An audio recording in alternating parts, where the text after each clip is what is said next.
utterances that were made by Mr. Trump. We see also an increased number of security. Are you really fearful for your life? And secondly, just to speak about how do those utterances by Mr. Trump, how do they affect the EFF, especially going into the local government elections?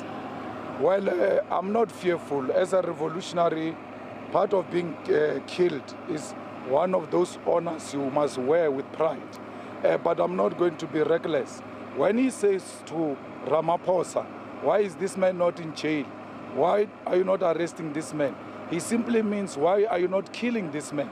Because this man wants to kill white people. That's what he believes. And imperialism, especially the USA, it makes such remarks meaning something different.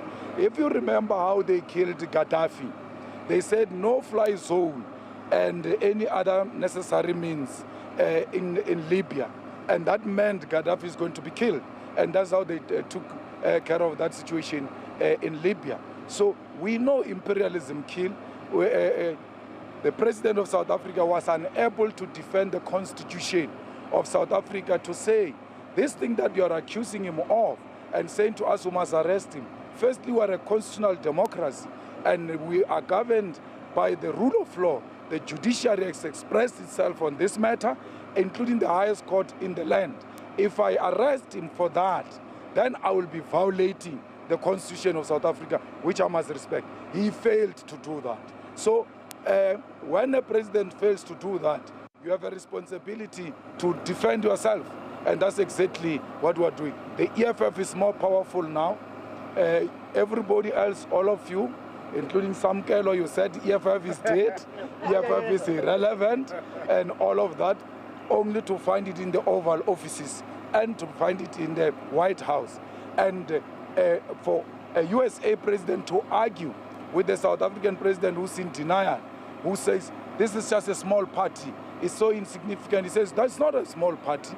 This party can gather 100,000 people under one roof in a stadium where I can't even see a single empty seat. You can't say that is a small party. We are not a small party. That's why imperialism is very scared of us. Mr. Malema, how did you feel when you saw those videos of yourself being beamed at the Oval Office with President Ramaphosa, particularly noting the historical nature of Kill the Poor, Kill the Farmer song with the Constitutional Court judgment? Well, I was not shocked necessarily. I knew that issue is going to arise, but that they will play videos.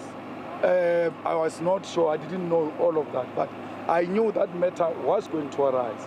And I was very interested to hear how the president is going to defend the struggle song that the ANC has defended throughout the history of that song. He couldn't defend the song as a heritage. He couldn't defend the song as a struggle song. He couldn't explain the song that it doesn't in any means necessarily refer to literal killing of white people. It was used in reference to a white supremacist system of oppression in South Africa. He couldn't do that because he himself never believed in the struggle. And that was justified when he couldn't defend the struggle right at the White House. So we know for a fact that he threw the Constitutional Court under the bus. He threw the Constitution under the bus. He was not loyal to his oath of office to defend the Constitution of South Africa, where he should have pronounced that the highest court has ruled on the matter. I can't arrest him. Even if I wanted to, I have no powers. There is a rule of law in South Africa that needs to be followed. But they all understood the language, that the language is not arrest, it's killing. Yep. Why are you not killing him? Because he's going to kill white people. That's what he wanted to project, but he was not courageous enough. You have the whole former deputy president of the Youth League who sang this song, sitting there, not saying anything. The whole Minister of Public Relations, Kumbuzo Chabeni, I was with her in the Youth League. She was the youngest in Peter Mukaba's NEC of the ANC Youth League. She knows the history of this song. She's sitting there very scared. All of them shaking. The president himself shaking. Only 4 white Afrikaner males were confident. It was Rupert, the 2 golfers, and Steenhuisen. Why do you give Steenhuisen to speak in such a meeting and not give a minister of international relations? That department has been juniorized and it's being undermined as a result. And that's what I asked him in Parliament, that have you juniorized this ministry? Are you playing with this important ministry? And we saw agriculture, a minister being promoted against the Minister of International Relations. Reason being the color of his skin more than anything else. Have you engaged with any of the members of that particular delegation since that interaction at the Oval Office, like Kubuzo Nchaveni and Ronald Lamula? No, I've not done that. I have no duty to do that. I have no relationship with them like that. So, but I will raise it in Parliament. When the President comes for questions, we'll sharply raise this matter, and I will sharply raise the matter where he failed to defend the struggle and the Constitution of the Republic of South Africa. Diplomatically, don't you feel as if the President was on the right footing not to engage President Trump and to present facts to him, because that wouldn't have changed the thinking of the US President?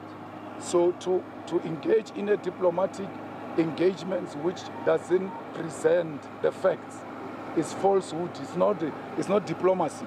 Diplomacy, you say, with due respect, Mr. President, so many people are being killed in South Africa, and of this number, so many are blacks, so many are white. Majority of people being killed are black.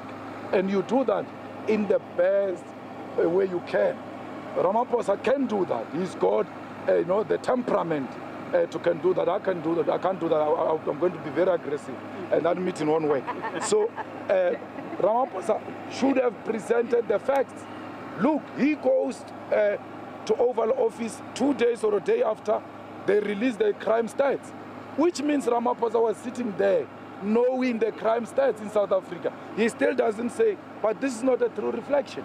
And then, what kind of diplomacy?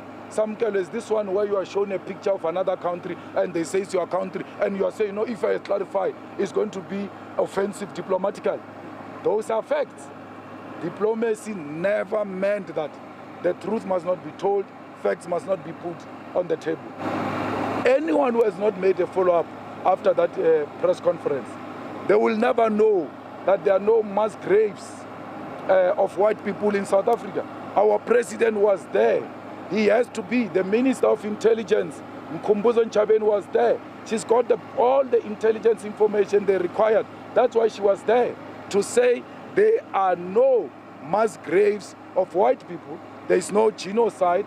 Even this video you are showing me is not South Africa. Because I asked a question. Oh, is this South Africa? Where's this? I don't know, but you must outrightly say, no, it's not South Africa. Because South Africa has got no place for mass graves of white people, and there's no genocide. But that is not the issue. We all know what the issue is. The issue is Israel.